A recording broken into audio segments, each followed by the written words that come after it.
Hello, everybody. Welcome into the GSMC Sports Podcast. I am your host, Jeremy Lapidus, today joined by Mehrob here.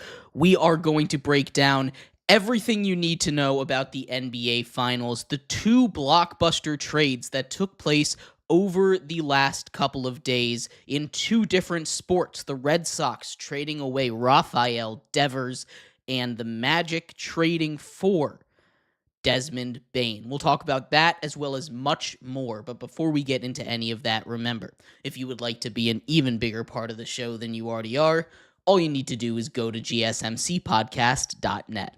Or if you're on YouTube, you can use that super chat feature. If you do either of those two things, a message should pop up on the bottom of the screen for you, me, and everybody else around the world to see.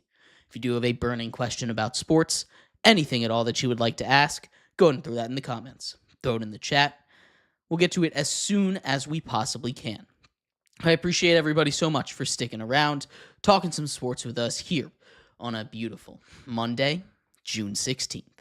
But like I was saying, we are going to get into the NBA Finals here. Game 5, a pivotal Game 5 here, one that the winner of wins 80% of the series in this situation. Game 4 was just weird. It was a good game, but it was just kind of a weird game. The scripts got flipped for both of these teams. We saw a Thunder comeback in this one. We saw Shea step up huge in that fourth quarter, and now they're back at home.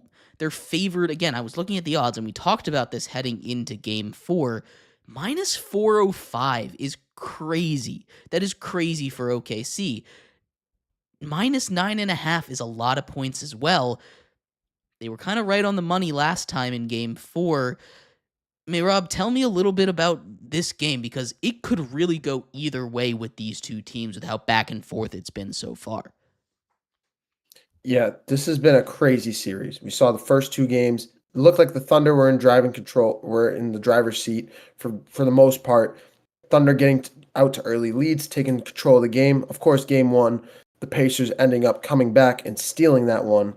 But it's kind of been the script been flipped since it's been in Indiana. Game 3, the Indiana Pacers take control early on and finish that game. Game 4, similar situations. Pacers jump out to an early lead. But this time, it was the Thunder that actually came back late in the game. It was the play of SGA. It was the play of Jalen Williams that was phenomenal. Chet Holmgren with 14 points and 15 rebounds. If the Thunder want to have any chance of winning Game 5 tonight, and I'm picking them as well. They're at home. This is a crucial Game 5, and I think home court advantage is going to be that much more important in this pivotal game. I'm rolling with the Thunder. I think SGA is going to have another monster game. I think Jalen Williams is going to continue to build on what he has so far in this series. He's had 19, 20, 25, and then 27 points in Game 4. That has literally been the stat line from Game 1 to Game 4. I expect him to continue to build on that, to build on his experience. He looks like he's kind of easing into the pressure, or not easing into the pressure, but kind of just getting used to everything, the atmosphere of the NBA Finals. And I think this is the game for the Thunder, and they're going to take a 3-2 lead going back to Indiana. Yeah, you talk about J-Dub, and we've talked a lot about this punch-counterpunch kind of theme in this series.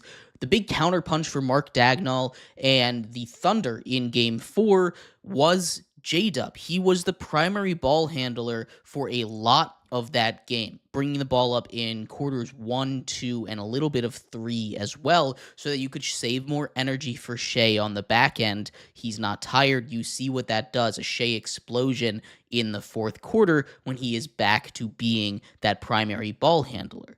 You also saw a lot of ball screens from Shea to free up some space on that pick and roll, as opposed to him being the guy with the ball in those screening situations. So it was a lot of off-ball stuff. The punch-counterpunch before had been that high-pressure defense with Nembhard, with Mathurin, with guys coming off of that Pacers bench to step up against Shea, and it worked. It did. He still dropped 35 after a crazy fourth quarter.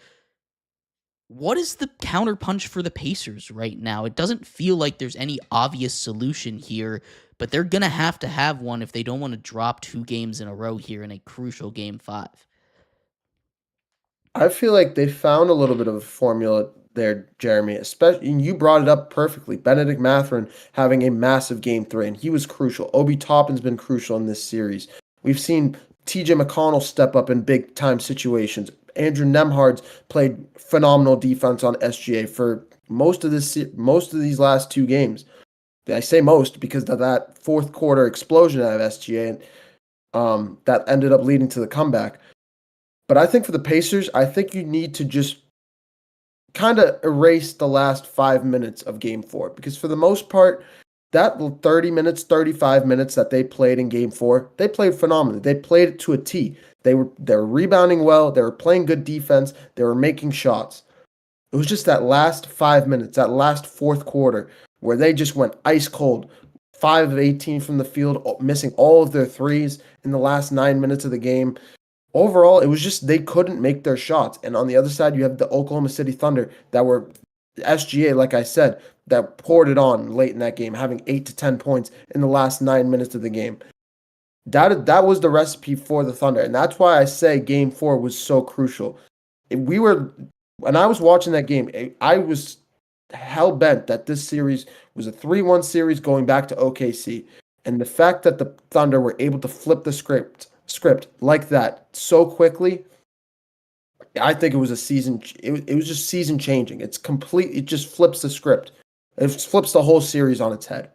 Yeah, you talk about changing the outcome of it. That game really did feel like the way that the Pacers wanted to play, the way that the Pacers wanted to win that game. But like you said, it was bad shooting, which is part of why that game is weird, because the Pacers have been just an incredible shooting team all playoffs long. It wasn't just the Pacers that couldn't make a shot. It was also the Thunder. They made 3 threes, 3 for 17 in that game. That is not a stat line that you genuinely that you would ever expect to win a game, especially an NBA Finals game against such a high-powered offense. Water's going to find its level. Both of these teams probably going to shoot better, but how much was that on the defense, and how much was it that they were just missing shots in that game? Because it definitely was a little bit of both. Definitely a little bit of both. And when we're talking about the defense on the Thunder, we can't talk about defense and not mention Alex Caruso. Alex Caruso has been phenomenal in this series. We saw in Game 3 was TJ McConnell with 5 steals. What does Alex Caruso do on the other side? He says, "Well, you can do, TJ. I can do better." Comes out in Game 4 and has 5 steals of his own. 20 points. He's had 3 20-point games. The first player in NBA history to have 0 20-point games in the regular season and then have multiple in the finals. It is crazy to see how much of an X factor Alex Caruso has been for his Oklahoma City team, and I expect him. I think it's just a battle between those two guys, and Caruso and Nemhard. Who's going to get the better of SGA and Halliburton? Because those are the two titans on the defensive end for these two teams. Outside of that, I'm looking at the double big. I feel like I've mentioned it a bunch in this series, but that has been such a crucial X factor throughout this series. Chet Holmgren and Isaiah Hartenstein. We saw Game 4. Chet Holmgren had a double-double. I'm looking at Pascal Siakam to have a little bit of a bounce-back game tonight. He had a little quieter game, only 20 points in Game 4. I expect him to have a bigger bounce-back game in Game 5. And Miles Turner, stay out of foul trouble, man. Five fouls with 5 minutes left to go in the game. The second the Thunder saw that, they just started attacking him. And that is simple, little, easy mistakes that sometimes go unnoticed, but can be the difference in a series like this. Yeah, and you bring up the other two stars of the Pacers in Pascal Siakam and Miles Turner, and they have both had not the greatest series so far. These are both guys that you look at and you expect more out of. Miles Turner especially. You talk about foul trouble, but also he just hasn't shot the ball well. He's made a lot of big impact plays defensively. Siakam is a guy that is kind of their go-to offensively. Tyrese Halliburton struggles to create his own shot. We've seen it a lot in this series. He struggles a lot, but he's great on that pick and roll action, getting open when he doesn't have the ball in his hands. But Siakam is a guy that you can just give him the ball and he can make a shot. He can find his spots. He hasn't really been doing that much in these finals. That's something that I think is waiting for the Pacers for them to take that next gear, that next step up. But that Thunder defense is swarming. It's hard, which is why they haven't been able to get there. Going back to OKC, it really is a tough environment. They were able to take game one over there. Game two did not go their way, but you also have to see they haven't lost back-to-back games all playoffs long. They haven't lost back-to-back games since March. It's been a long time for this team to have lost back-to-back games. So if there's any team out there that can deal with that Thunder crowd, that Thunder noise, and take them out of it, especially with an offensive run like that Pacers team can do, it is them. They have a real shot in this, which is why, getting back to where we were very early on in our conversation about this, why is everyone so certain that the Thunder are going to roll here by nearly 10 points too? That's the biggest spread that there's been in this series so far. It doesn't make any sense to me because there's always that counter punch. I just don't see I just don't see that big difference between these two teams. It feels like everyone is just doubting the Pacers again. How far off am I in your estimation? I don't think you're far off at all.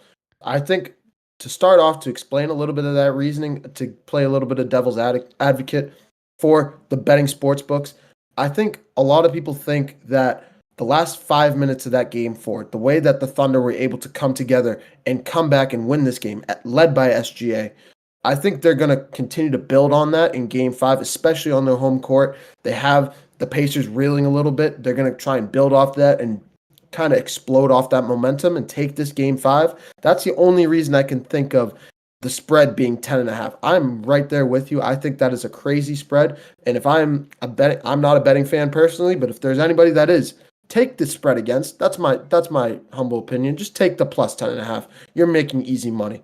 But outside of that, I think tonight is going to be a very close game. I would not be shocked if we're going into the fourth quarter in a 3-4 point game, because I think the Pacers are going to stick right with them tonight. I think the Pacers it's going to be similar to game one, not with the deficit that the Pacers were in game one, but I think it's going to be the same feel with the Pacers just hanging around, keeping right up with the Thunder within 5 to 7 points, and then it sparks within the last 5 minutes, and we're looking at a back and forth game going SGA and Tyrese Halliburton going shot for shot late in this game. I think Tyrese Halliburton's going to have a big game in this one. He's had a little bit of a quiet last couple games. I know he had a good game 3, but game 4 he only had 18 points with 7 assists. I expect him to have a little bit of a bounce back game. And I think it's going to be a very close game. Whoever can shoot better in the clutch, whoever can play better defense in the clutch moments of this game is going to come out with the win. I don't think that's just my take on it. Yeah, no, absolutely. It has come down to the clutch a lot in this series. I'm sticking with the Thunder, though. I know that we talked about all these stats for it. Not gambling advice, of course, here. Never gambling advice from us. So take everything we say with just a little bit of a hint, a grain of salt there. But I'm rolling with the Thunder in this one. I think that home crowd, that home atmosphere is just going to be way too much for that Pacers team to deal with. I do think they're going to have some kind of counterpunch. I think they're going to make those adjustments, put a lot of pressure on J-Dub, especially because he's someone that can turn the ball over a lot. He has some turnover issues when he's the primary ball handler. That's something that they can expose, especially early on. Maybe try to build a big lead, and as long as their shots are falling, if it goes the same way as Game 4, there's a real chance in Game 5 the Pacers can pull the upset. I'm sticking with the Thunder, though. Mehrob, what are your thoughts here? You've got the last word. Yeah, I'm right there with you, Jeremy. Expect a great game. Expect fireworks. Expect two teams that are going to go all out to win this game, because at the end of the day, 80% of the teams that win Game 5 end up winning the series. And this is an NBA Finals. This is between two teams that haven't sniffed this type of success in their entire careers. The last time the Pacers... never mind careers, the last time this franchise in the Indiana Pacers were in the finals was 25 years ago in 2000. So that arena is going to be rocking. These two teams are going to be ready to go. Rick Carlisle will have his team ready to go to have a bounce back game. Expect a very close game, and I'm rolling with the Thunder as well with a 2 to 3 point win. A very close game. That's right. We both got the Thunder here. I'd love to hear your guys' thoughts, though. In the comments, who do you have in this game? who's your X factor in this one as well. But we're going to take a quick break. When we come back, we continue to talk about basketball. The big news from yesterday, Desmond Bane on to a new team for a very steep price. We'll talk about that Orlando Magic Memphis Grizzlies trade, break down every single angle, what's next for the Grizzlies, what's next for the Magic as well, coming up next here on the GSMC Sports Podcast. I feel like I'm losing my mind. Is everybody in the world blind? Please, Lord, give me a sign, a sign. I feel like I'm losing my mind. Is everybody in the world blind? Please, Lord, give me a sign, a sign. I wanna be the greatest. Everybody on the fake shit. I look around and feel like everybody is the fakest. I make this every day and I'm impatient, hoping one day I blow up from the basement. Statement, the top is so vacant. I don't hear shit that I think is amazing. Waiting for my day when I'm playing sold out shows for 1,000 faces. Hey, give me that crown, get in my way and to be put down. It ain't your place, all this my town. If I want that shit, then I'll get it right now. I'm losing it, the noose it fits. I'm losing shit, a stupid myth. You choose to live or choose to dip. You choose to fight or lose your grip and lose a gift. I feel like I'm losing my mind. Is everybody in the world blind? Please, Lord, give me a sign, a sign. I feel like I'm losing my mind. Is everybody in the world blind?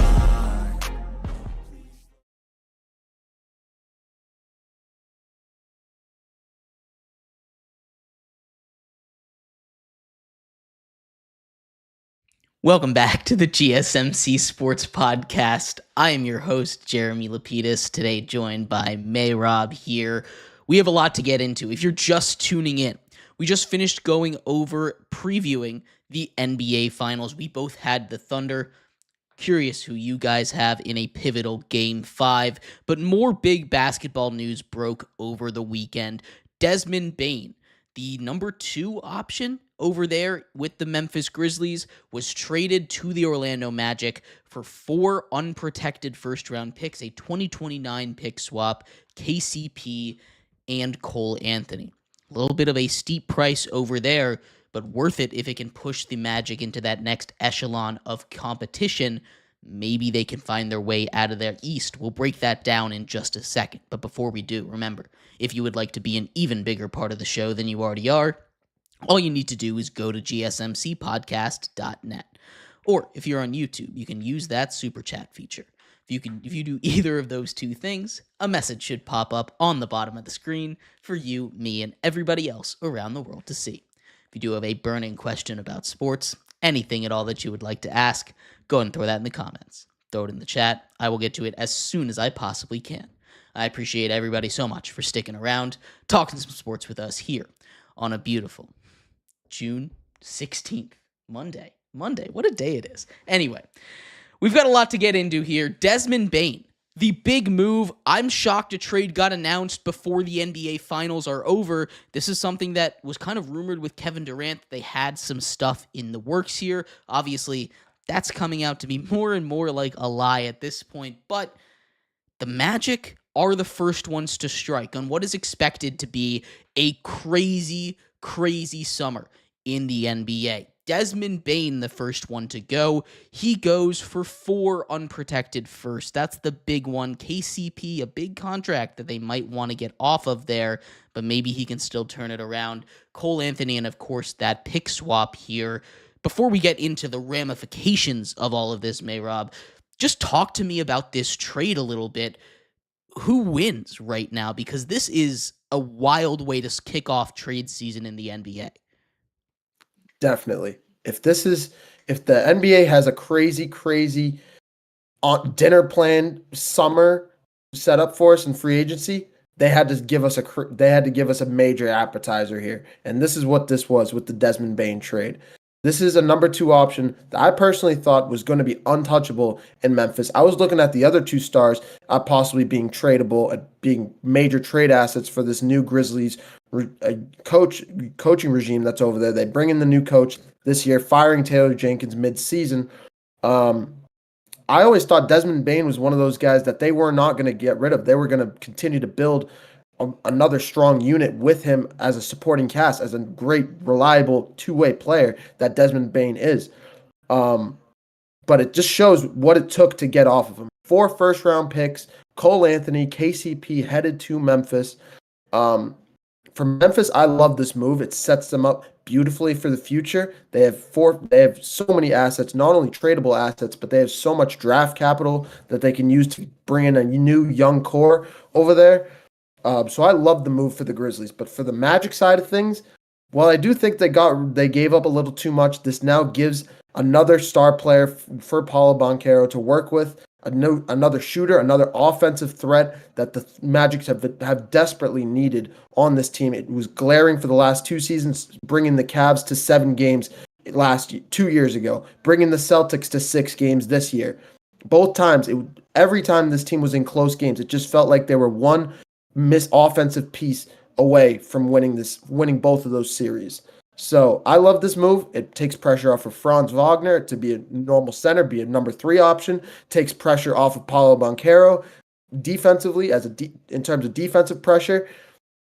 As a whole, I like the move for both of these teams. And if this is just the first trade for a crazy NBA summer, we are in for a wild, wild summer.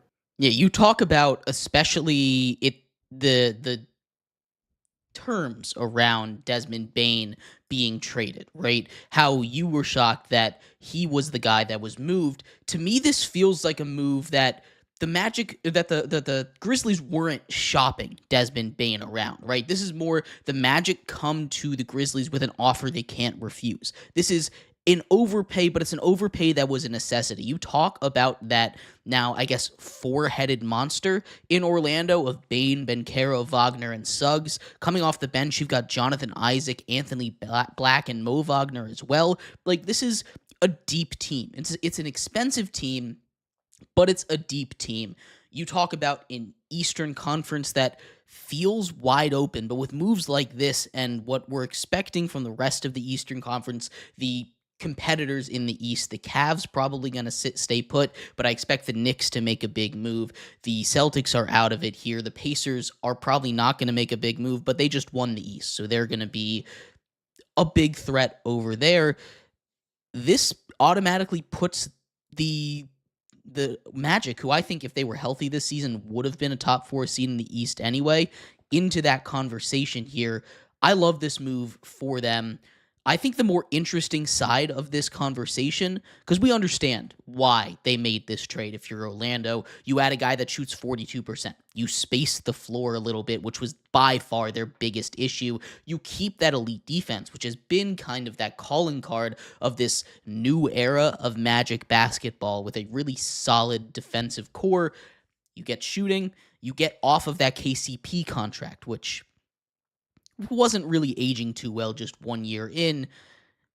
I like what they had. I like what they did. Again, I would have preferred to not give up too much, but that's just what happens when you go and get a guy like Desmond Bane. The Grizzlies are the one that I'm super fascinated by because they could go so many different ways with this, right? They could trade Ja or Triple J, right? All of those guys, they could be gone. They fired their head coach. They were an 8 seed last year. They seemingly weren't too close to a title. They could move off of everybody and hit the reset button. But they also, with the assets from this Bane trade, maybe make a move for a superstar like a Giannis or a KD to play next to Ja and Triple J. And that's a deep team over there. You have now big contracts like KCP that you can trade to match salary in stuff like this. There's a lot of ways they can go.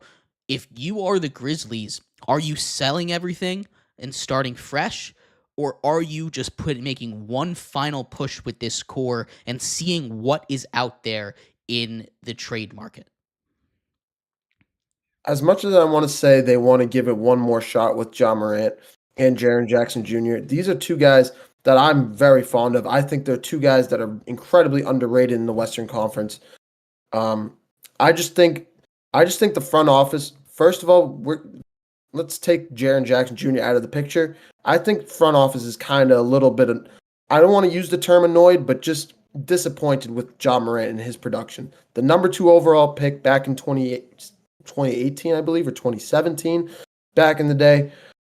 A guy that a lot of people had a lot of high hopes on coming out of Murray State, and if we're looking back on it, he hasn't made a Western Conference final. He hasn't. This team is consistently in the top 3 of the Western Conference. Just before they fired Taylor Jenkins, they were once again this year in the number 2 seed. And what have they done? They lose to Steph Curry in 2022. That's probably their best playoff highlight. They lose to the Lakers in 2023 in the first round. This is just a team that's consistently just fallen back, just hasn't lived up to the expectations, hasn't grown. It has, at least, like, when you're talking about growing with young players, with a young core, playoff success is so important. And when you don't have that, it just stifles. At some point or another, it just puts pressure on the front office, and eventually that bubble explodes. With Desmond Bane, I'm right there with you. I don't think they wanted to get rid of Desmond Bane. But with Ja Morant, I think they are ready to shop Ja Morant. There've already been some rumors about that. I think they take this new young draft capital and they build a new young core there. I think it would just make sense for the new coach as well. Bring in a new coach, bring in a bunch of new guys, a new team, and then just build the team up, see what can happen with this new team. Yeah, Ja Morant is a super interesting case, too, because he's a guy that undeniably, if you get him on the court, is an elite player, right? With his athleticism over there, what he's able to do with the basketball, it is insane. His hops are just like nothing else I've ever seen. I feel like he could jump over the moon if you gave him enough runway, right? This is a guy that is just so much fun to watch, but he's also a guy that has had some injury histories. And when you're talking about a guy that's so explosive and athletic, that is especially scary when you're talking about Ja Morant. It's not just that, though. It's the off-the-court issues as well, that he can't seem to quite kick. He's having trouble staying on the court for both injuries and suspension reasons. So because of that, the market is a little bit muddled on Ja Morant. There's plenty of teams that I think would love to have a guy like Ja Morant, but I don't know how many contenders are really going to be lining up to get Ja, a guy that maybe doesn't fit the best in so many teams. He's a very much a ball dependent guy. He needs the ball in his hands. But he's a special athlete. What kind of places does a Ja Morant fit into? Is it just these tanking teams? Because I think he'd be a fun watch on, like, the Wizards, for instance, but I don't think he wants to go play for the Wizards, right? I don't think he would have a lot of fun over there in DC. Where are some good fits for a guy like Ja Morant? I think one that, just not giving this too much thought, the first team that comes to mind are the Phoenix Suns, especially what they get back in this deal. If this deal goes through, whoever they deal Kevin Durant to, they will get assets from, whether it's the Knicks, they get Karl-Anthony Towns, whether it's the Timberwolves, they can get a bunch of assets there, a bunch of young pieces. Whatever they get back, they will still have a team. They still have Devin Booker. If you can add Ja Morant to that team, I think that would not only be another box office team to watch, it would be an interesting team to see how they could get how much success they could have, not only in the regular season but in the playoffs as well. That's just one team that comes to mind. You could talk about the Heat if you would like. There's not that many point guard heavy needing teams. That's the biggest thing that I'm noticing. There's a lot of great point guards in the NBA right now, and there's not that many teams that need a good point guard. So I think that's what waters down the search a lot for these teams. I think Phoenix is the number one option that I can think of off the top of my head. I think Triple J, I think he's a guy that's a little bit more widely available, right? I think any team would be ecstatic to have a guy like Jaren Jackson Jr. over there. He is not only an elite defender, constantly in that depoy conversations, but he's a guy that is at a position of need. You talk about a wing that can play like a stretch 4, can even slide down to the 5 if you really need a guy down there with his defensive acumen. It's a really interesting kind of prospect there. And you talk about some of these big names out there. You have a Giannis, you have a KD, and it doesn't make sense to trade away these guys if you are going to hold on, trade for those guys if you're going to trade away your other two stars. But it feels like Memphis is kind of stuck between a rock and a hard place right now, where they move off of these two guys. It's just going to be a disaster season, and sometimes you just have to be fine with that. They also have drafted really well. They have a really deep team. You talk about one of the best drafts last year, getting a lot of good value. Zach Edey stepped up. Sandy Aldama stepped up over there for them. This is a Grizzlies team that I think, they were good. They were a 2 seed for a long time. Then they fired their coach. A lot of things went wrong for that team. But Triple J is an asset that if I'm a contending team, I'm going to give up so much for that combination of defense and offense right there, and his just ability to play 3 positions on the floor is huge. How much do you think you could get for a guy like Triple J, and is it kind of just time for them to move on? As much as this kind of hurts to say, JJJ just might be one of those guys that you can only get like a first and a second round pick for. He's not one of those guys that you can get you might be able to get a guy like a Cole Anthony, like a good, reliable bench piece, a solid player, a Mikal Bridges even. You can get a solid, good player, but you can't get one of the top 25, one of the greats of the NBA right now. That's just unfortunate. You can't, with JJJ alone, you can't do it. If you added a guy like a Jalen Wells, like a Zach Edey, there's a bunch of young talent on the Memphis Grizzlies, so there are some packages that you can use to go out there and get another great piece. It's just going to need to be a package. It would not be a single piece. It would not be JJJ by himself. If you just wanted to trade him, I think the best deal you could get would be a first and a second round pick, or a couple second round picks in return for him, unfortunately. See, that's interesting to me because you see a guy like Desmond Bane go for 4 firsts. You see a guy like Mikal Bridges, who kind of is the guard version of Triple J, maybe. Maybe that's a little bit too far for me to go there. Go for 5 firsts. And you look at just the economy of picks in the NBA, with especially how limited every single team is this year other than the Nets in cap space.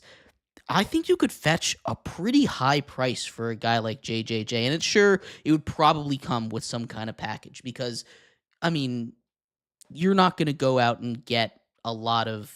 If you're trading him away, you're not trying to compete. You're not trading for a top 25 player, but I think you could probably get at least 2 first-round picks, maybe even 3, depending on how desperate of a trade partner you're able to find. You go and you look for a team that is desperate for defense to add some length to their team. I think you could absolutely get a good amount for Triple J there.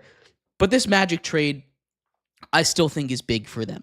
Finding our way back to Orlando here, you talk about a team in the East that, with this trade, like we were saying earlier on, cements themselves as at least a top half of the Eastern Conference, right? A team that will be, knock on wood, everything stays healthy for them, a top 4 seed in the East next year, competing with the Pacers and the Knicks and the Cavs. How much of a title threat does adding Desmond Bane to that Orlando squad make them?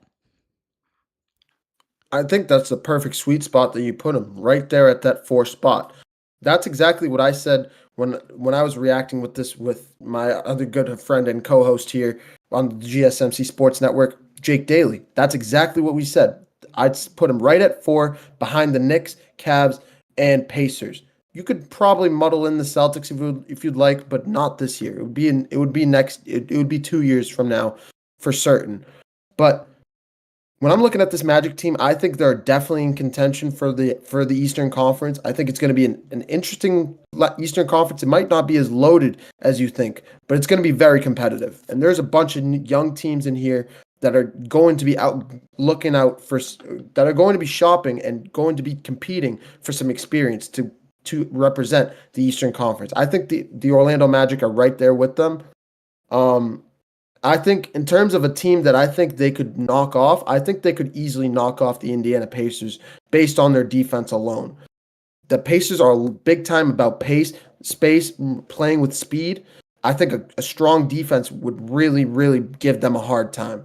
As much as I think the Thunder have a great defense, they also play with a lot of speed and they utilize SGA and that offense so much that their defense sometimes gets forgotten about. When you have a team like the Orlando Magic that their defense is the main focal point, I think that's a team that could give the Pacers a lot of trouble. But I think that's just my take on it. Yeah, absolutely. I completely agree with you. I was really high on the Magic this year. I thought they were going to finish as the 3 seed in the East, honestly. They end up being the 8. Again, a lot of that can be pointed to injuries on this squad, but you add Desmond Bane to that. I'm still incredibly high on them. I think they're a team that has a real chance to win the East. I think they match up really well with the Cavs. We saw them take care of business against the Cavs a whole lot in the regular season, breaking down a lot of their historic win streaks that they were on this season. The Magic were a thorn in their side for them. And honestly, I thought if they matched up with them in the first round, they might have been able to eliminate them. That's going back and changing history, though. I do like this trade for both sides. I think the Magic win in the short term, at least right now. Just looking at everything right now, the Magic are the winners in my eyes, but the Grizzlies have a lot of options. They can their next move is going to be the most crucial in deciding how this trade goes down in as far as legacy wise. I'm super curious how it's going to be because the Grizzlies, they are not done making moves this offseason. And I can't wait to see what's coming next for them. But we're going to take a quick break. When we come back, we shift our attention over to the world of baseball. It's trade season, not just in the NBA, but also in the MLB. A Luka Doncic-esque trade took place yesterday between the Boston Red Sox and the San Francisco Giants. Excuse me, getting my sports mixed up here. We'll talk about the Rafael Devers shocking move and trade coming up next here on the GSMC Sports Podcast.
Welcome back to the GSMC Sports Podcast. I am your host, Jeremy Lapidus. Today, joined by Mehrob here. We have, if you're just tuning in, gone over all of the biggest news from around the NBA. Game 5 of the finals officially underway here in Oklahoma City. We talked about the Desmond Bane trade that took place yesterday as well.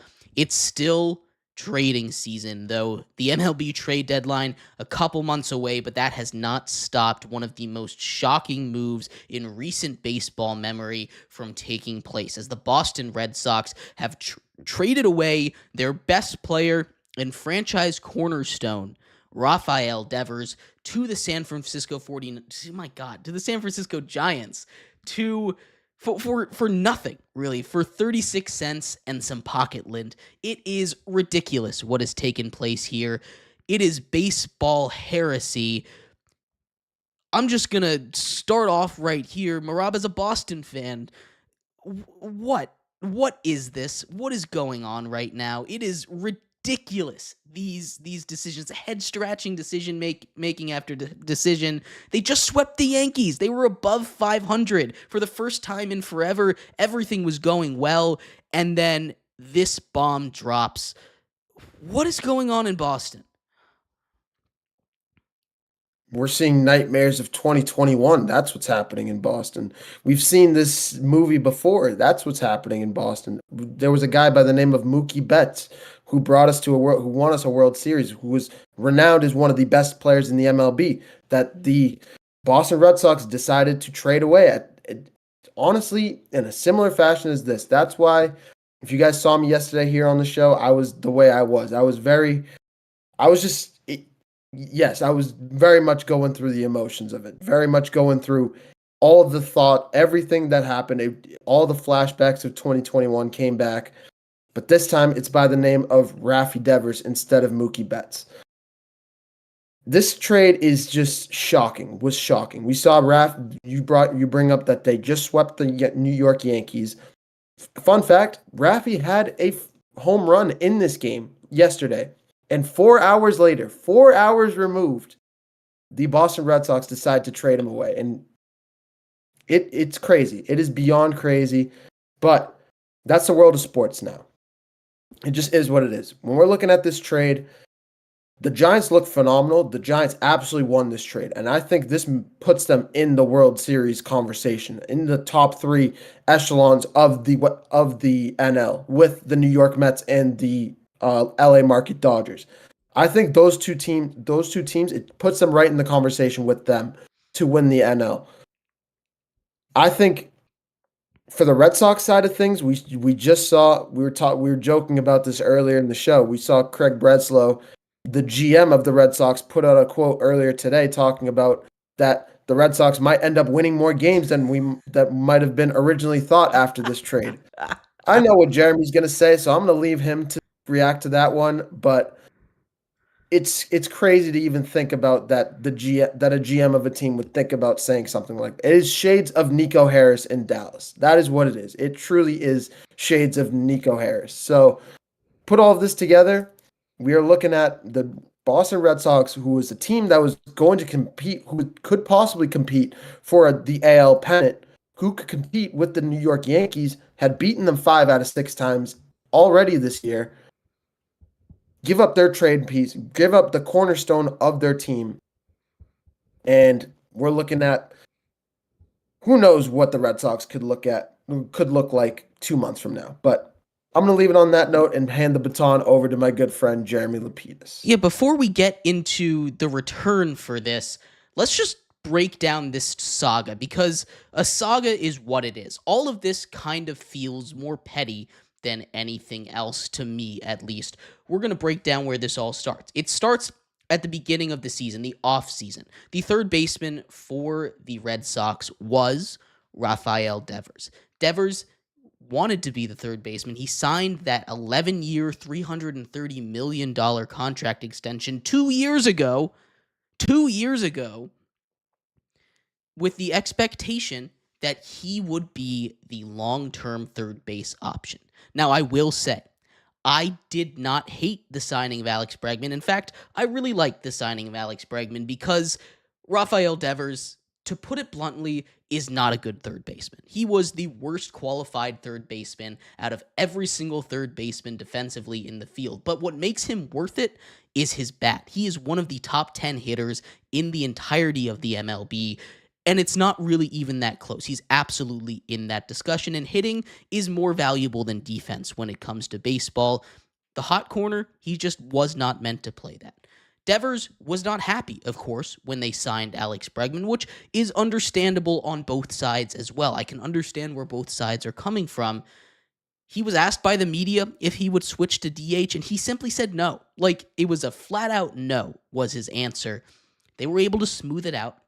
He's moved to DH. He's having the best hitting season of his entire career. He's going to break his OPS plus record that he's on pace to just have his best season ever from behind the plate. He's racked up almost 2.5 WAR already as a DH. And if you know what that WAR stat is, a lot of it has to come with defense. It is incredibly hard for a DH to rack up a great WAR season. He's almost at 2.5, and we're not even halfway through the season right now. He struggled out of the gates, but he's really turned it on down the stretch here. More fuel was added to the fire to this when first baseman Trenton Casas went down. He went down with injury, and the media asked if Devers would be at all interested in moving to first base, just to fill a hole in the meantime, right? Understandably, again, Devers went off, right? He was not happy with this. He reiterated when he signed that 11-year contract just 2 years ago, he signed it with the understanding that he would be the long-term third baseman for the Boston Red Sox. He is not going to move. He said, I'm a DH. They made me a DH. I'm only a DH. He kind of took a shot at the GM, at the ownership, and that's where I think a lot of this come from. Mehrob, you brought up, of course, Mookie Betts. He was traded away after they won a World Series in 2018. They say, oh, but he's going to be a depreciating asset. He has been a first-team all MLB guy for the last 5 seasons, won 2 World Series over there. That was amidst a contract dispute. They've just, in general, shown a lack of willingness to pay or hold on to their star players over the course of the last 10 years or so, right? This is just a failure as an organization. Another kind of piece to throw into the puzzle here that I haven't seen too many people talking about. The owners of the Boston Red Sox, Fenway Sports Group, also owns Liverpool. And they just made some very expensive moves in the transfer portal over there. They paid a lot of money to get a couple of players. They're trying to save money here. That's what this trade was. They saved $250 million. All of that money is going to the Giants' books now. That's something that the Red Sox fan, I think, need to pay attention to here. There is just a lot going on in this situation that is above baseball, across the pond even, and is not even a part of what's going on in the field here. It is a mess, all of it. And we haven't even gotten into the return yet, but there's just so much going on with this Red Sox team. They're a big market team. They should not be having to do this. It just really pisses me off because this is a Red Sox team that could have been so good right now. Ugh, it's just a mess over there. I hate it so much. Yep. And I'm just happy that you said this situation because you said it much calmer than I would have. So I'm happy that I gave that baton to you on that one. But going into the return of it, if we're going to talk about what we got for Rafi Devers, yes, the Red Sox absolutely got a bag of chips, pocket change, 36 cents, whatever you want to call it. This is a team that they bring in a guy like Jordan Hicks, a relieving pitcher with a 6.5 ERA this year. A guy that's been bouncing around the league for the last few years, had a good streak with the Toronto Blue Jays for a little while, but the Giants bring him in, and it has been nothing short of a train wreck for a relieving pitcher so far. Is that going to change? We'll see how that happens. But from there, we have a guy by the name of Kyle Harrison, who's a similar boat, has a little bit of better ERAs, younger, has more upside to him, can be a startable piece, but is not there yet. And then you have 2 minor league guys that who knows what we're going to see out of them, but this is obviously in the Red Sox farming system. They have a good farming system. They just brought in 2 of the top premier. I can't think of the word for it. Think of the terminology. It's going right over my head. You know what I'm talking about, Jeremy? Please. Thank you. 2 of the top prospects here in baseball were just called up there. 2 of the top 5 guys. This is a team that has a solid prospect field. You talk about the guys that came over here, right? You bring up you bring up Jordan Hicks, right? He was a failed starting pitcher, nearly 7 ERA. The big piece of this puzzle for me, Kyle Harrison, just got sent down to AAA immediately. He was slated to start against the Dodgers on Sunday Night Baseball. And then they got 2 prospects outside of the top 100. Their number 4 prospect from the Giants farm system was their first-round pick last year out of Florida State, and he's got a little bit of pop. He's someone that can come in and have some power here. And then you've got a pitcher that's still in developmental ball. He just came over to the States. These guys are young. Kyle Harrison is 20. These other guys are even younger. They're in high A and developmental leagues right now, right? They're not ready to come up. Devers at 28 years old is still in his prime. It is just a bad trade, no matter how you look at it, from the sense of the Red Sox. Now, the Giants, they're taking on the full salary of Rafael Devers, and that's not a little amount of money, right? That is a good amount of money you're taking. $250 million over the next 9 seasons is all fully guaranteed in baseball. New GM Buster Posey over there having a nice start to his career off of the playing field in the Bay Area. But this is a Giants team that right now is just 1 game back of the Dodgers in the NL West, right? You add one of the best hitters in the game, and we did a real or fake on the Giants on Friday. This completely changes my mind on them. I thought they could be a wild card team. This is a huge step up. You have Matt Chapman coming back to play third base. This is a Giants team that isn't even fully healthy. He's going to play DH. He should play DH. That's where he belongs, because he's not a third baseman with the way that he plays the field. But this makes the Giants real contenders. It really does. I'm a huge fan of this trade for the San Francisco Giants, and I think with the way they're playing, the way that the pitchers are going right now for them, they have a shot to potentially beat the Dodgers in that NL West, that incredibly crowded NL West. Most definitely. The NL West is going to be, if it wasn't already crowded, if it wasn't already the best division in baseball, you might as well just throw away the rest of the NL outside of the Mets and just give the NL West the entire conference spotlight. This is a conference that's filled with 3 teams right now: the Dodgers, the Giants, and the Padres. As much as you want to say the Padres hitting has been a little bit quiet recently, their fielding, their pitching, their bullpen is the reason why they are still good as they are. They are still one of those top teams in the NL, and they're still in the midst of all of this. But with this move, the Giants already have one of the best bullpens in the league. They have the I think they have the third least runs given up in a season so far, or second, with 3.27, right behind the New York Mets. But when we're looking at this right now, this is a Giants team that already has a great bullpen. They're hitting. You brought up Matt Chapman. They're not even fully healthy with their best hitters, and they add a Rafael Devers, who's just a home run machine, a hitting monster. You brought up the WAR stat. He's one of the best hitters he's having one of the best hitting seasons of his career, and easily one of the top 25 players in the MLB right now. You're adding that guy to this already loaded San Francisco Giant team. This is a team that's going to be around for the next few years. In terms of salary and GMing and cap space, that is going to be a little bit of an issue. But in the immediate future, this is a San Francisco Giants team that is going to contend for the next 2 to 3 years for sure, no doubt. Yeah, you talk about this Giants team. They haven't made the playoffs in over 5 years at this point. It's been a long time since they were last in this realm of even discussion. Now, they were off to a very hot start, and this is absolutely going to help, but they need to finish strong. They need to continue to push here after making this trade for Rafael Devers. I think they can do it with the way that they're playing. It's going to be quite the finish in the NL West. But we're not done with the NL West here, because some more massive news out of the NL West here today.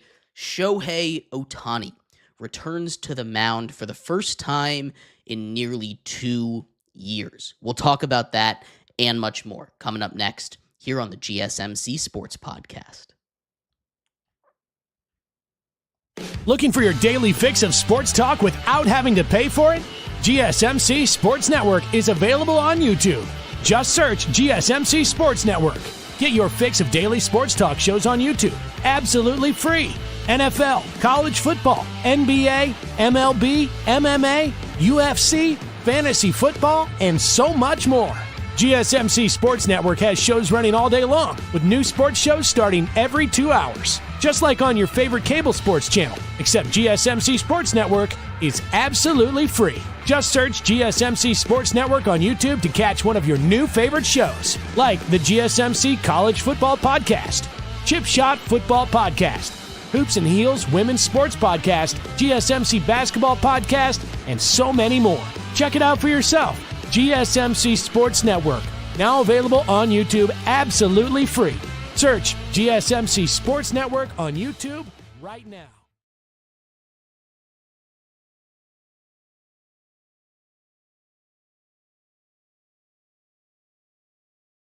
For the best and latest podcasts available anywhere, go to the podcast app on your cell phone and type in GSMC to access free content-rich podcasts on health and wellness, book reviews, sports, entertainment, relationships, social media, movies, technology, finance, and even weird news. Subscribe and download the GSMC Podcast Network's family of shows, available everywhere podcasts are found.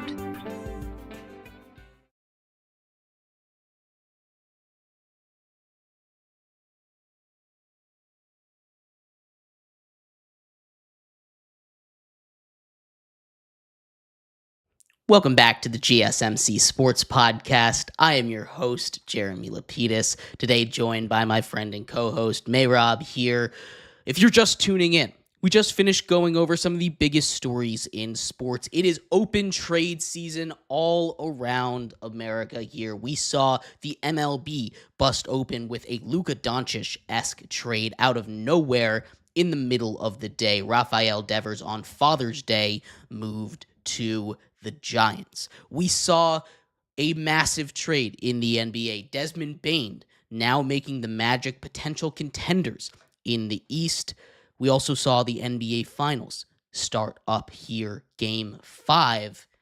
In this segment, we're sticking with baseball, though. Another big story out of the NL West, Shohei Ohtani, a favorite to win MVP for the second straight year with the Dodgers right now, is back on the mound tonight for the first time since August of 2023. We'll talk about that in just a second, but before we do, remember, if you would like to be an even bigger part of the show than you already are, all you need to do is go to gsmcpodcast.net. Or if you're on YouTube, you can use that super chat feature. If you do either of those two things, a message should pop up on the bottom of the screen for you, me, and everybody else around the world to see. If you do have a burning question about sports, anything at all that you would like to ask, go ahead and throw that in the comments. Throw it in the chat. I will get to it as soon as I possibly can. I appreciate everybody so much for sticking around, talking some sports with us here on a beautiful Monday, June 16th. But like I was saying, we are going to get into here what's going on over on the West Coast. Shohei Ohtani, the most unique athlete in American sports right now, maybe outside of one Travis Hunter down in Jacksonville, is officially back on the mound tonight. He has not pitched since a game against the Reds when he was a Los Angeles of Anaheim Angel back in 2023, August 23rd of 2023 to be specific, against the Reds. He will pitch as an opener tonight against the San Diego Padres. His most recent bullpen outing, a simulated game, he threw 44 pitches. Now, we don't know what kind of pitch count is going to be put on Shohei Ohtani, but we do know this is much needed reinforcement for a Dodgers team that has just been ravaged yet again by pitcher injuries. 14 pitchers for the Dodgers currently on the IL, leading to a lot of Kike Hernandez innings over there. Not the way that you want to go, although it's always fun to see a position player go out and pitch. If you're a team like the Dodgers, who was supposed to have a nice, comfortable lead down to just one game, getting a guy like Shohei Ohtani back on the mound is huge. I know a week ago or so, we talked about when Shohei Ohtani was coming back on the mound, what it would mean for the Dodgers. It has been a crazy week in sports since then. He is officially back. What does this mean for the Dodgers? Well, It means less Kike Hernandez, at least at the mound. This is a much needed addition for the Dodgers. And as much as I came on here yesterday, me and Jake are actually talking about this before the news even broke. As much as I was a little bit worried that this might be a little bit of a rushed comeback for Shohei Ohtani coming back from his Tommy John injury. It just feels like this is needed for the Dodgers. This is much needed timing, and it couldn't come at it could not come at a more needed time for a Dodgers team that's been ravaged with injuries, having position players come out and play on the mound. You bring in a guy like Shohei Ohtani. He hasn't pitched in almost 2 years, but you bring in him. He's definitely going to be on a pitch count tonight, but it's going to be interesting to see how he performs. How he's going to be, if he's going to be rusty. Are we going to see a little bit of Chris Sale-esque out of him when he came back from his injury? Is he going to struggle a little bit? Is he going to come out hot? It's going to be interesting to see how it all shakes out, but this is a confident Dodgers staff. As much as they are injury ravaged, they have been putting him in multiple simulated games, and you just mentioned he had 44 pitches in his last one.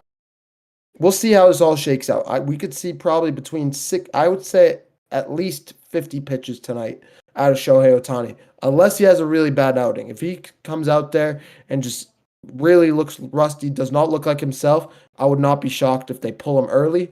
But if we see normal show at least average to normal Shohei Ohtani, I expect him to pitch around 50 pitches a game tonight. Yeah, you talk about normal Shohei Ohtani, a guy that has a career ERA sitting around 3. You talk about a guy that strikes out more than one batter per inning. He is an insane athlete. He's been itching to get back on the mound. That's kind of been the story, or at least the noise coming out of Dodgers Park and that Dodgers team ever since he signed there. We knew he wasn't going to pitch in 2024. In 2025, we've heard competing stories, right? He wasn't supposed to come back until after the All-Star break. It is, I think, a little bit rushed due to the situation with the pitchers being on the IL, which is why I think he wanted to come back and pitch a full game. But just as an opener here, it's going to be really cool to see. We're going to see that Shohei Ohtani rule back in effect for the first time since he was with the Angels. The lineup rule, it's also huge for the Dodgers because they get that pitcher without having to send down one of their players. He's 2-1. It is a massive, massive get for the Dodgers to have that. I don't know how far he's going to go tonight. Maybe one time through the lineup, depending on how well he does. It's not like he's starting off with the Rockies. He's starting off against a rival in the San Diego Padres, a very solid Padres team, dangerous top to bottom in that lineup. It's not going to be an easy outing by any stretch of the imagination. I'm really excited to see what he does tonight. He was sitting back when he was healthy around 100 miles an hour with his fastball. That's going to be the most important thing to watch. What's his velocity at after a couple of shoulder injuries to him? We've seen guys come back from Tommy John surgery. Obviously, that's an elbow injury. It's a little bit different, and their velocity has kind of been sapped from them. A big example of that right now, Spencer Strider over there with the Braves, who had one of the best fastballs in baseball. Dropped a couple miles an hour, has not quite been the same this season. Shohei Ohtani's velocity is going to be something to watch. And I don't think they'd trot him out there, especially a guy who, like I said, is the favorite to win MVP right now in the NL. I don't think they'd trot him out there unless he truly was ready. But this does feel like a bit of a risk, because if he comes out and his pitching isn't where you expect it to be at this point, it's not going to be good for his MVP case, just, when it comes to individuality stuff. I bet he'll be fine. I'm super excited for it tonight. It's going to be must-watch television over there. But as far as the rest of the Dodgers go so far, because this hasn't quite been the season that they imagined, right? This can be the start, if it goes well, of a new momentum shift for them. We talk about the injuries that are there, but getting a guy like Shohei, if his energy is back, like if he's happy in that clubhouse, it is just a different energy around that team. Hard not to be happy when you're winning a lot of games, but getting back out there on the mound, which I feel like is his favorite part of the sport, despite him being the second best hitter in all of baseball right now, only behind Aaron Judge. Hitting nearly 300 right now is crazy with all that rehab that he's done on his arm. It's going to be special tonight. The Dodger crowd I bet he's going to get a standing ovation when he steps up on the mound. It's going to be super cool. This is also his Dodger debut. Last time he pitched, he was wearing an Angels uniform. So it's not just that he's coming back for the first time in 2 years. This is the first time he's going to throw a pitch in a Dodger uniform. They're at Dodger Stadium. It's going to be a movie over there tonight. I cannot wait to see it. But we're going to take a quick break. I was just going to say, tip up. First pitch for that game is going to be at 10 o'clock on the West Coast. So I can't wait to start watching it when we're done here. It's going to be a phenomenal game. Right. We're going to take a quick break. When we come back, we turn our attention back to basketball here. We've talked a lot about trades here, but Kevin Durant had some more news coming out about him. He picked a couple of preferred teams. Heat, Spurs, and Rockets are the team he picked. There's a couple teams out there that seem to be taking a lot more initiative on him. 3 teams over there. We'll talk about where he might end up and much more coming up next here on the GSMC Sports Podcast. I feel like I'm losing my mind. Is everybody in the world blind? Please, Lord, give me a sign, a sign. I feel like I'm losing my mind. Is everybody in the world blind? Please, Lord, give me a sign, a sign. I wanna be the greatest. Everybody on the fake shit. I look around and feel like everybody is the fakest. I make this every day and I'm impatient, hoping one day I blow up from the basement. Statement, the top is so vacant. I don't hear shit that I think is amazing. Waiting for my day when I'm playing sold out shows for 1,000 faces. Hey, give me that crown, get in my way and to be put down. It ain't your place, all this my town. If I want that shit, then I'll get it right now. I'm losing it, the noose it fits, I'm losing shit. A stupid myth, you choose to live or choose to dip. You choose to fight or lose your grip and lose a gift. I feel like I'm losing my mind. Is everybody in the world blind? Please, Lord, give me a sign, a sign. I feel like I'm losing my mind. Is everybody in the world blind?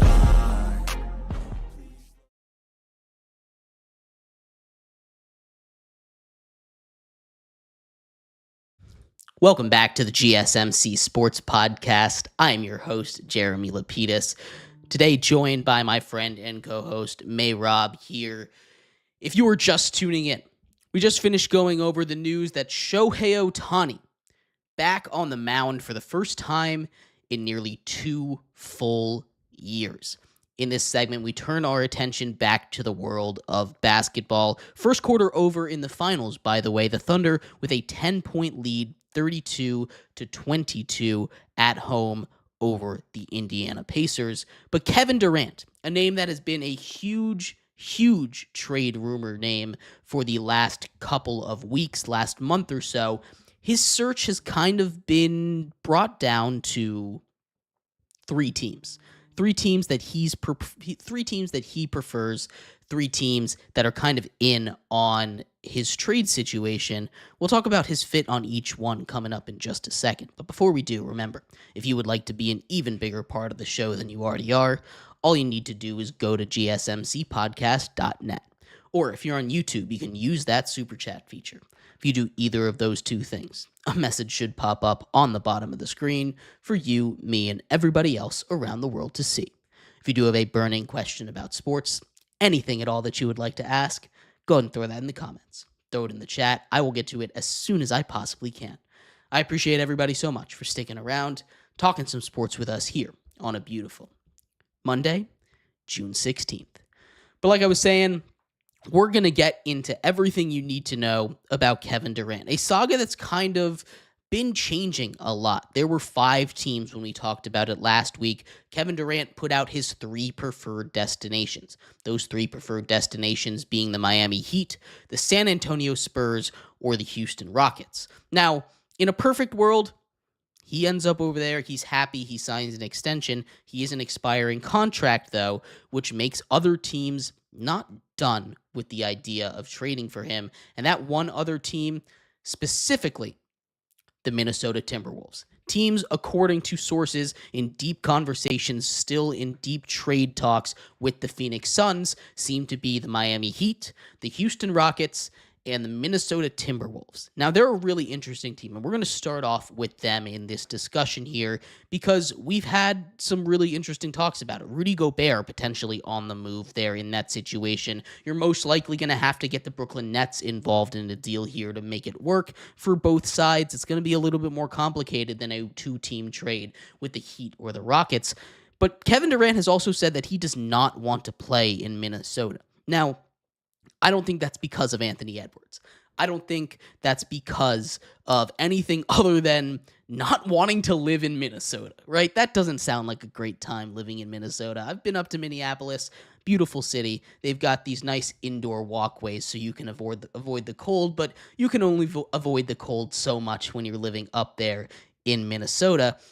I also don't love the fit over there when it comes to the Timberwolves, Mehrob. This is just a weird one with Anthony Edwards between them.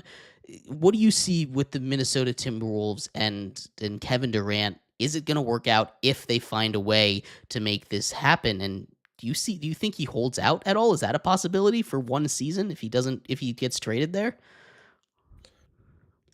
Talking about KD personally, I would not be shocked if we saw him if he held out a little bit. But me personally, I'm actually going to flip the other way. I'm going to say he's my favorite spot. The Minnesota Timberwolves are my favorite spot for Kevin Durant to play next. If there was a place that I could see him thriving and having the most playoff success in, it would be Minnesota. Playing alongside Anthony Edwards, playing with Jaden McDaniels. We saw Julius Randle have a little bit of a resurgence this year in the playoffs. If you add Kevin Durant to a team that was kind of missing that secondary option, kind of similar to the Orlando Magic, definitely a much better, well-rounded team than the Orlando Magic, but a team that was also just missing another offensive threat, another guy that could kind of take some of the pressure off of Anthony Edwards. I think who else could you ask better than Kevin Durant? The problem is Kevin Durant is going to want to be a primary option on the team. Kevin Durant is going to be wanting the ball in his hand more often. And it would be a little bit of two bulls locking horns with him and Anthony Edwards.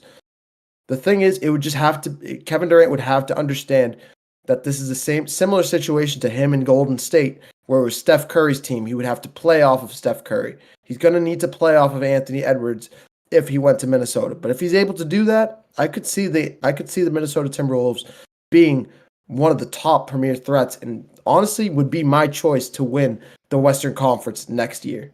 The one thing, and I agree with just about everything that you said there, the one thing is the difference in play style between Anthony Edwards and Steph Curry, I think, is something that's just going to make it a little bit tough, right? We talk about Steph as the greatest shooter of all time. We talk about him as a guy with incredible basketball IQ. But one of the things that I think, it doesn't slide under the radar, but compared to a lot of things that we talk about Steph with, is his off-ball movement, right? When you talk to people about defending Steph Curry, people that have defended Steph Curry, they say he doesn't stop. He does not stop moving. He goes everywhere. You have to run a marathon to cover Steph Curry.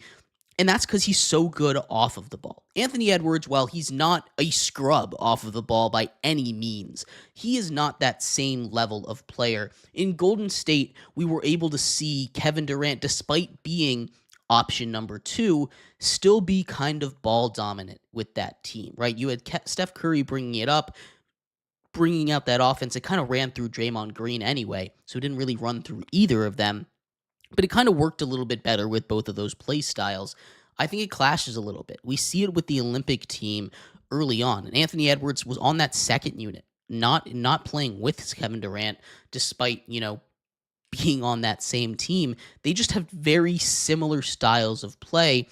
I don't know how well it would work out. Now, on paper, this makes them the best team in the West. They've made the Western Conference Finals now 2 seasons in a row. They've been this close to a finals berth, but everything has to go wrong in Minnesota sports at the last second, and it's happened now 2 years in a row.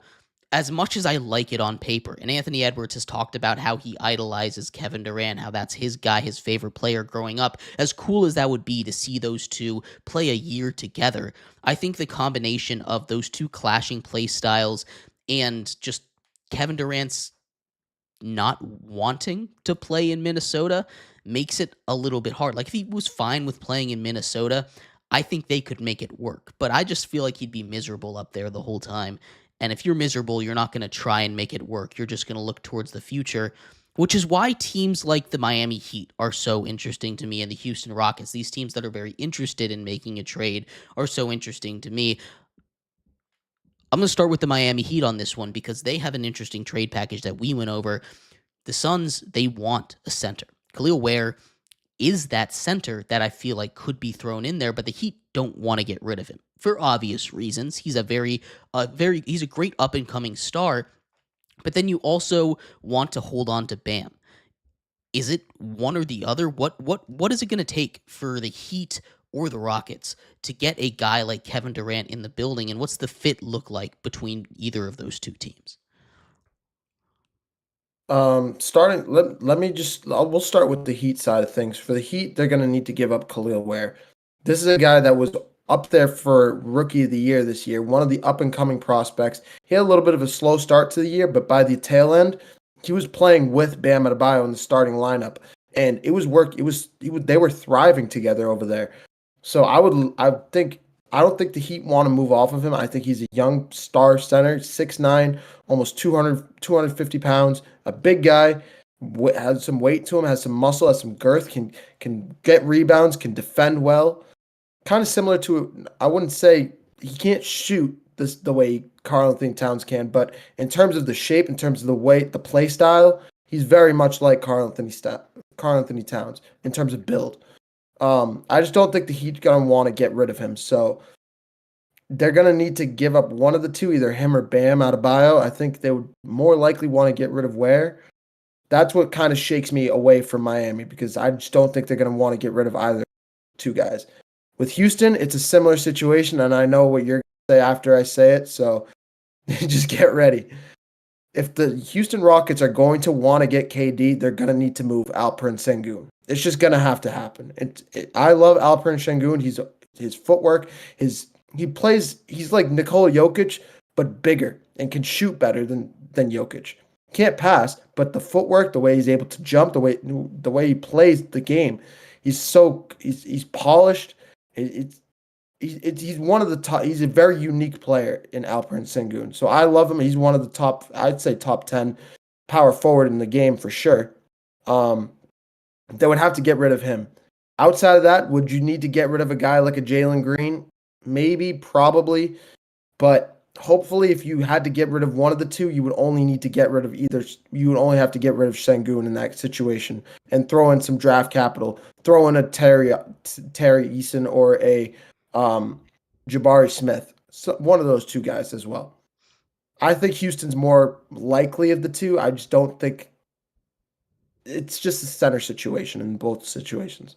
Yeah, it's tough because obviously they need a center after moving off of Ayton. They haven't really found a replacement. The Suns have, but Sengun, it's not a guy you can really move. I mean, he made the all-star team for them. They don't call him Baby Jokic for no reason, right? He's a guy that is going to be their big piece. And I think if you really are dead set on getting a guy like KD, if you're truly moving off of Sengun, I feel like that just closes your title window. And I know title windows are smaller than we want to think in the NBA. It's a very tough sport to go and win a title. I mean, we haven't seen a repeat champion in 8 years now, right? Whoever wins this championship is not going to be a repeat champion, obviously. It's tough to even get back to the NBA Finals with how much is changing and how hard you have to play to get there, how long you have to play to get there. But you can't give up Sengun. He fits, again, I hate that he fits the timeline argument. I really do. I think it's definitely a part of team building, but like that shouldn't be why you go out and make a move, because the ages match up. I think that's the mistake that a guy like Nico Harrison made, right? He fits the timeline better with the core of players that we have, right? That's not how you want to go out and build a team. You want to get the best players there. You for sure cannot get rid of Şengün and Jalen Green. That is one or the other. Those two guys cannot go together. That is just not a good way to build the team down there. I think they could get a deal done. You have a couple of backup centers, Jack Logdale over there with Houston. I mean, he's kind of a salary dump, and he's not a guy that you want to rely on as a main center. But if you can make it a 3-team trade, maybe get one of the centers out of Portland or something to go in and make this work, it could happen. It's going to be tough. It is. But I don't see the Rockets getting rid of Şengün. No. And you bring up 3-team deals. A guy that's on the move, a team in Atlanta that's trying to move him, a guy by the name of Clint Capella is on the move.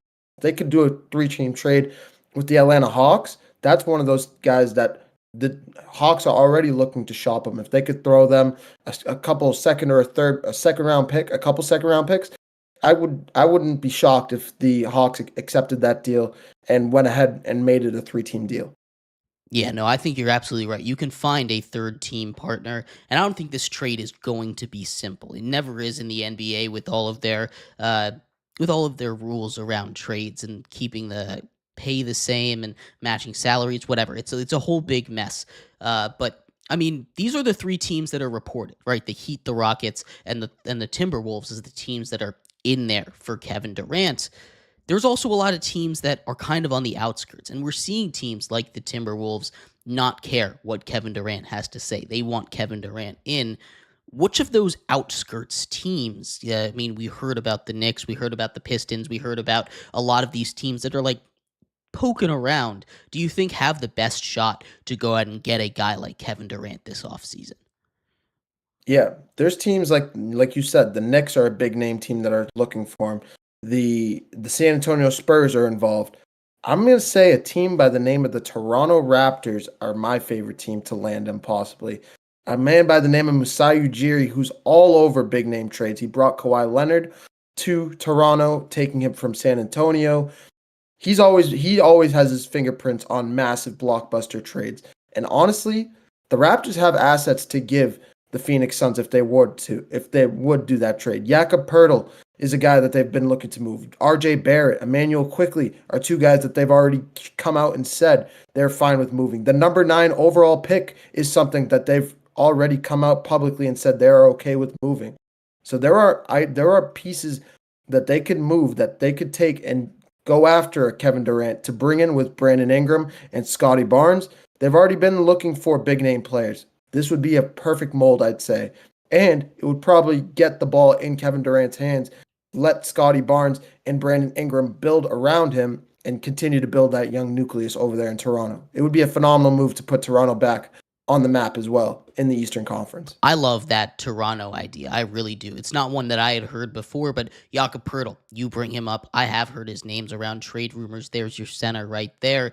We've seen this team be willing to make moves before. You brought up a very similar situation with Kawhi Leonard. He did not want to play in Toronto. He made it clear he wanted to go play in California, play out west, and he ended up leaving, but they won a title that year, right? So it ended up working out. They were a Kawhi Leonard away. Now, I don't necessarily think this Raptors squad is a Kevin Durant away from winning anything, right? They missed the play-ins this year, and a lot of that had to do with injuries.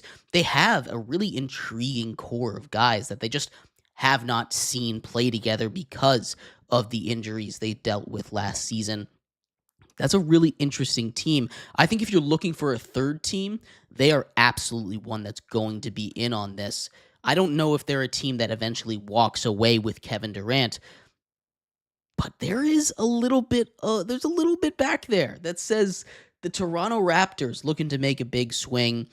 I just feel like they don't, unless they can convince Kevin Durant to sign an extension, it doesn't make sense, which maybe they can. Toronto, very nice city over there.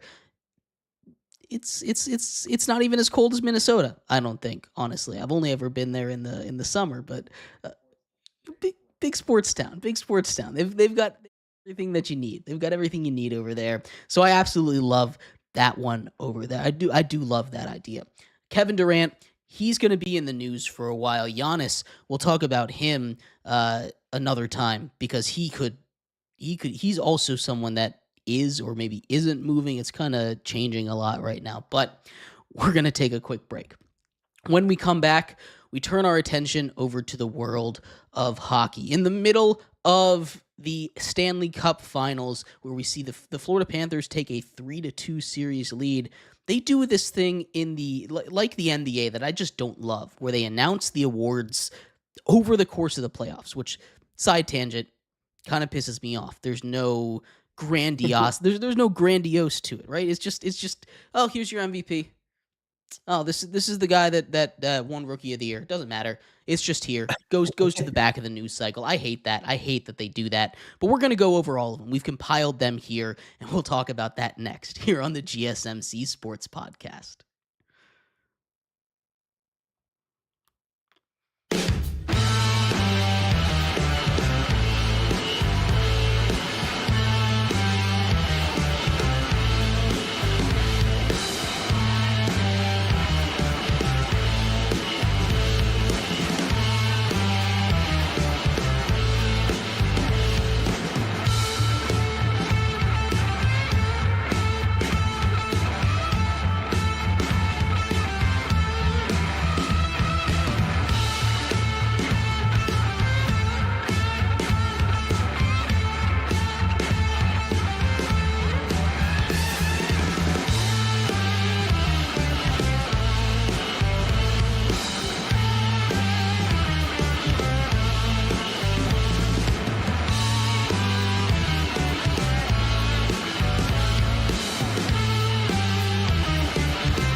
Welcome back to the GSMC Sports Podcast. I am your host, Jeremy Lapidus, today joined by my friend and co-host, Mehrob here. If you were just tuning in, we just finished going over everything you need to know about that Kevin Durant potential trade out of the Phoenix Suns. In this segment, we're going to finish up our show here talking a little bit about the Stanley Cup and the awards given out by the NHL.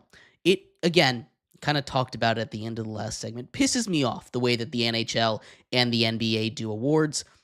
There's nothing special about it. There's no ceremony. They just drop it in a random order at random dates. It's never consistent, but we've compiled all of them here. We'll talk about that in just a second. Before we do, though, remember, if you would like to be an even bigger part of the show than you already are, all you need to do is go to gsmcpodcast.net. Or if you're on YouTube, you can use that super chat feature. If you do either of those two things, a message should pop up on the bottom of the screen for you, me, and everybody else around the world to see. If you do have a burning question about sports, anything at all that you would like to ask, go ahead and throw that in the comments. Throw it in the chat. I will get to it as soon as I possibly can. I appreciate everybody so much for sticking around, talking some sports with us here on a beautiful Monday, June 16th. But like I was saying, we're going to get into some awards here in the NHL. We're going to start off, of course, with the big ones. Start off with the MVP here and kind of combine it with the Vezina Trophy, the best goalie award. Lots of names here when it comes to trophies given out by the NHL. The Hart Trophy given to the most valuable player. It goes to Connor Hellebuyck, the goalie of the Winnipeg Jets. He also gets the Vezina. Now that is his second straight Vezina. That's the first time that anyone has gone back-to-back winning the Vezina, the best goalie award, since Martin Brodeur back in 2007 and 2008. It's his third Vezina of his career, moves him up to ninth all-time, a five-way tie for ninth all-time with 3 Vezinas. He was by far the best goalie, and according to everybody, the best player in the sport. He is just the 8th player ever and the first since Carey Price in 2014-2015 to get the Vezina and Hart combination. He had an incredible season, leading the Winnipeg Jets to their first ever President's Trophy Cup win, giving to the team with the best record the most points at the end of the regular season. He struggled in the playoffs yet again, which kind of leaves a bad taste in your mouth, especially on the road, but he deserved this award. You don't see goalies win the MVP too often. There were a lot of guys giving him a little bit of a fight. What do you make of Connor Hellebuyck here, his season, and back-to-back, getting that Vezina-Hart combo and back-to-back winning the Vezina here? Yeah, Connor Hellebuyck is cemented himself as one of the top 3 goaltenders in the league right now. Going back-to-back with the Vezina, it already puts him at 1 right now, but it puts him into the all-time conversation. Probably not all-time goalies, but as of recent memory, the only guy that really comes up to him in terms of his accolades success is a guy like a Carey Price, who won a bunch of awards in his own right. Obviously, one of the top premier goalies of all time in Carey Price with the Canadiens back in the day. But when I'm looking at Connor Hellebuyck, he really carried that Winnipeg defense. As good as the offense was, that Winnipeg defense was really struggling, especially late in this season with some of those injuries. But it was Connor Hellebuyck that really saved them, especially going into the playoffs as well, going up against the Dallas Stars, extending that series as long as it went. Connor Hellebuyck was a big reason why the Jets had such good success. It was a big reason why they ended up with the number 1 seed in the Western Conference, and he's deserving of the MVP, no doubt. Number 2 and behind him for the Hart Trophy, Leon Draisaitl I did think got a little bit snubbed there just because of his performance this year. But when we're looking at the goalies, as much of an effect a good offensive player has, I think a goalie just can take over that sometimes, can take over the games, being such a wall lockdown defender in the net. Congrats to Connor Hellebuyck for that, and he cements himself as one of the best goalies in recent memory. Yeah, you want to talk about an award that was really up for grabs this year. How about the Calder Trophy? The Rookie of the Year award went to defenseman Lane Hudson. Now, he is the first defenseman to win this award in a very, very long time. The defenseman of the Canadiens. He had to beat out a lot of great players, including Macklin Celebrini of the San Jose Sharks, Maitai Michkov of the Philadelphia Flyers. These 2 guys that are wingers, that are huge goal scorers for their teams. These guys who had incredible seasons in their own right. Lane Hudson was the winner of this award. He found his way to the top of a pretty solid defensive room in his rookie season, helped lead the Canadiens to their first playoff berth since they were led to the finals in that COVID season by Carey Price. This is a crazy race for the Calder Trophy, and one that I think was a lot closer than a lot of these other awards. He's going to have a long career over there, and they got a good one. It was a really solid rookie class this year. You don't see that all the time in hockey because of the way it works, kind of like baseball, where they get called up a little bit later, and you never really know with service time who's going to count as a rookie, who isn't. This was a tight race. Was this the right guy to give it to? Would you have given it to someone a little bit higher on the offensive end, as it usually goes to with awards? What do you think about Lane Hudson winning the Calder Trophy? Yeah, I mean, I think at the beginning of the season, I think the 2 front runners were Celebrini and Michkov. Michkov having a phenomenal season with the Flyers. Obviously, Celebrini being Lane Hudson's teammate back at BU when they both got drafted from. I think this was a very tight race, and it was originally supposed to be a really tight race between the 2 wing guys. But what kind of brought Lane Hudson into the conversation was the Montreal Canadiens' run to making that playoff spot. They went on a crazy tear after the All-Star break, and it was a big reason why, and Lane Hudson was a big reason why they ended up doing that. His defense was incredible in the second half of the season, and then I think the playoff success, clinching that playoff berth, having no expectations on them, kind of coming out of the blue, the Montreal Canadiens kind of solidified that that's that trophy for him. Obviously, the Flyers and the San Jose Sharks not really making too much noise in the playoffs in the standings.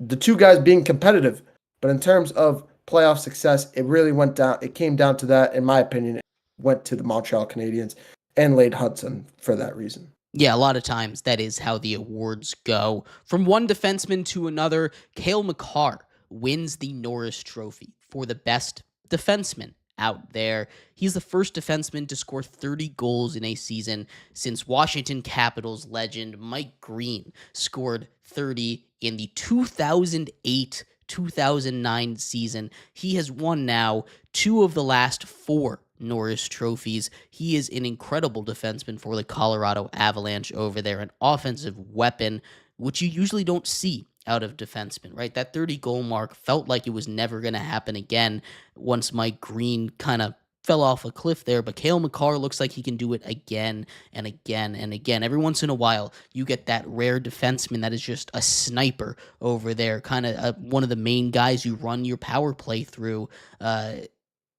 He is incredible, maybe the best defenseman of this generation here.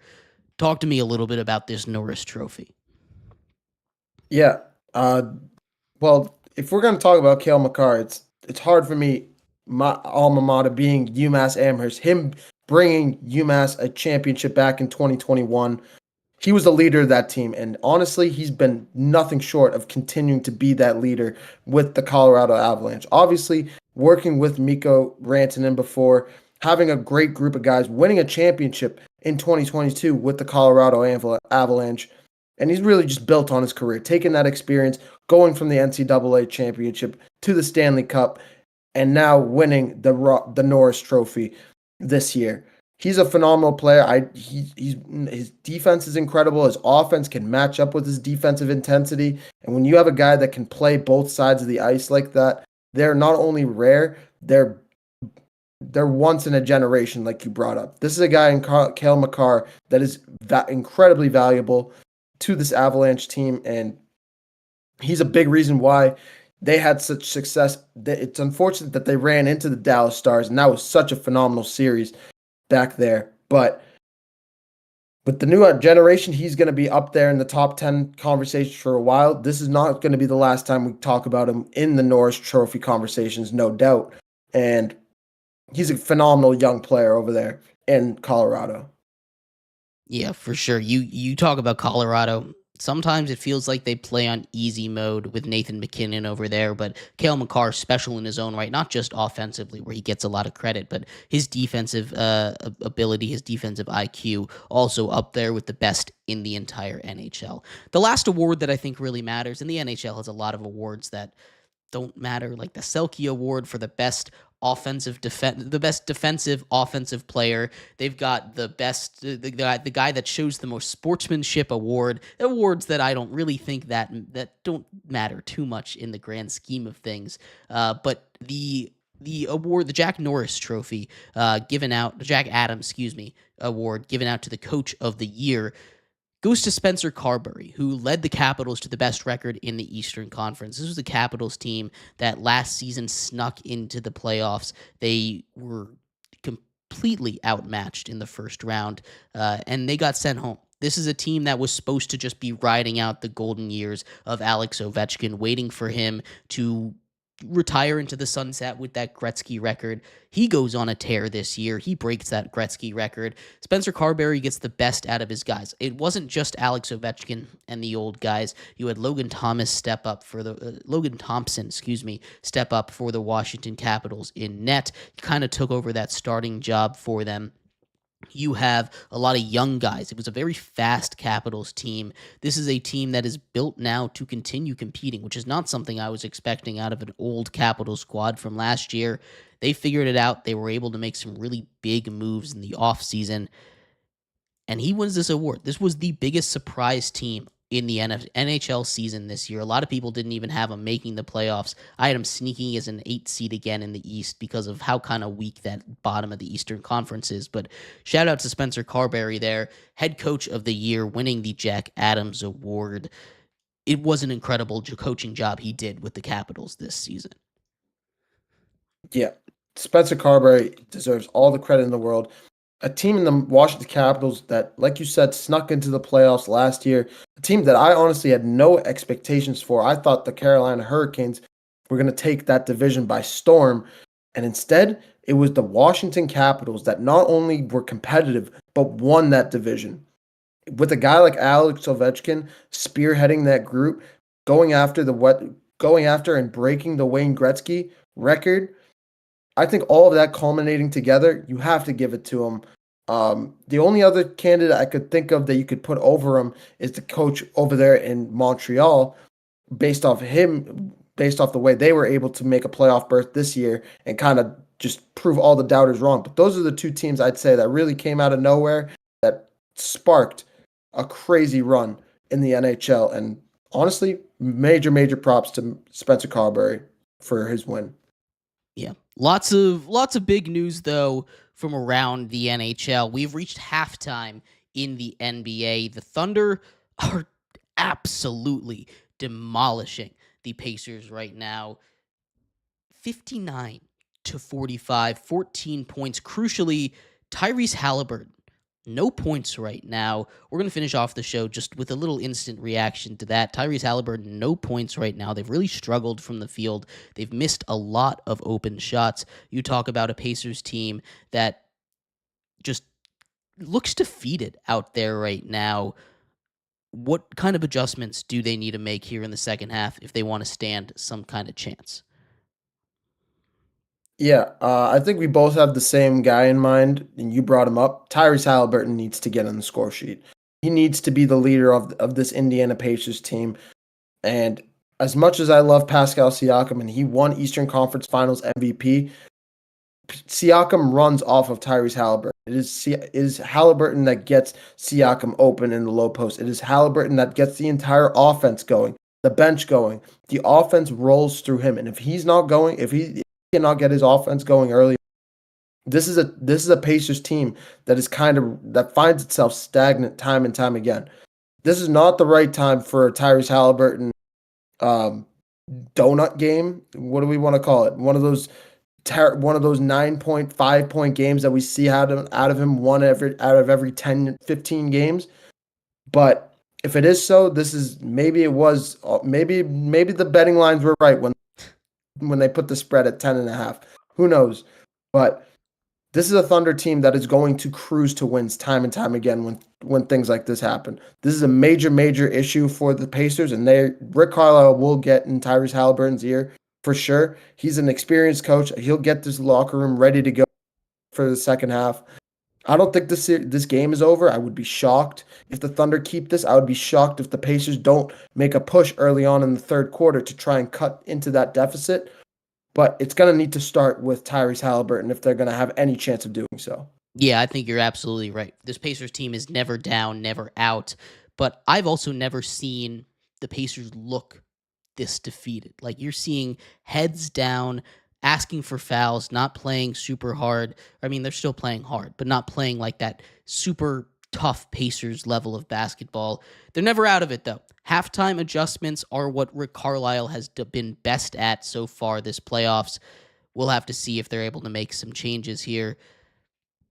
It's going to be really interesting. For sure. And on the Thunder side of things, it looks like Jalen Williams is keeping up his streak with 16 points. We're looking at Aaron Wiggins having a little bit of a resurgence in Game 2, shades of Game 2 when he had 20 points, having 9 points in the first half. That is crucial for him. The Thunder are just firing on all cylinders. And them playing like this, the pace, they must be just, we're not watching the game, obviously, we're here doing this. But if their offense is playing on this level and their defense is kind of matching up with them, if the Pacers feel like they have to score on every single possession, they're not able to stop the Thunder.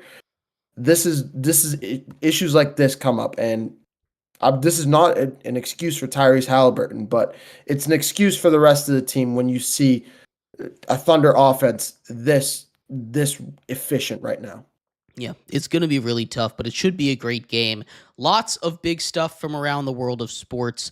We will hopefully be back with you tomorrow talking about everything from around the world of sports, previewing Game 6 of the Stanley Cup Finals, going over Game 5 of the NBA Finals, and much more. We have been your hosts, Jeremy Lapidus and Mehrob. We'll see you tomorrow. Have a good one. Bye-bye.